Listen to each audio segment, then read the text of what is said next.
சரி, கருப்பணசாமி திருவடி போட்டு வணக்கம் நண்பர்களே. இன்றைக்கி பார்க்க போகிற பதிவு என்ன பதிவு அப்படின்னு பார்த்தீங்கன்னா, சிம்மராசிக்காரர்களுக்கு அதிர்ஷ்டம் தரக்கூடிய தெய்வ வழிபாடு அதை பற்றி நம்ம பார்க்கலாம். இப்போ இந்த சிம்மராசிக்காரர்கள் பார்த்தீங்கன்னா, மேல் மாடியில் குடியிருப்பது நல்லது. அதாவது மூணு மாடி இருந்துச்சுன்னா அது 3வது மாடியில் இவங்க குடியிருப்பது நல்லது.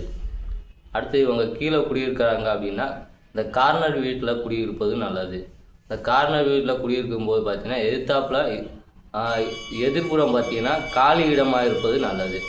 அப்படி இல்லை ஒரு வீடு இருக்குது அப்படின்னு பார்த்தாங்கன்னா அவங்க இந்த எதிர்த்த வீட்டில் காம்பவுண்டு சுவர் இவங்க வீட்டை விட கொஞ்சம் ஹைட்டாக இருக்குது அப்படின்னா இவங்க வளர்ச்சி டம்மியாகிடும். இந்த சிம்மராசிக்காரர்களுக்கு இவங்க வளர்ச்சி கொஞ்சம் டவுன் ஆகிடும். அதனால் பார்த்தீங்கன்னா முடிஞ்ச அளவுக்கு காலி இடமாக இருப்பது நல்லது. இவங்க வீட்டுக்கு எதிர்க்க காலி இடமாக இருக்கிறது நல்லது.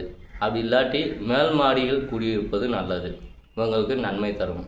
ஞாயிற்றுக்கிழமை நாளில் சிவ வழிபாடும் முருகன் வழிபாடும் செஞ்சுட்டு வந்தீங்கன்னா உங்களுக்கு அதிர்ஷ்டம் உண்டாகும். அடுத்து பார்த்தீங்கன்னா சிவனும் முருகனும் சேர்ந்துருக்க மாதிரி அந்த படத்தை வாங்கி வீட்டில் வச்சு வணங்கிட்டு வாங்க. உங்களுக்கு மிகப்பெரிய அதிர்ஷ்டம் உண்டாகும். ஸ்ரீ கருப்பணசாமி திருவடி போற்றி. நன்றி, வணக்கம்.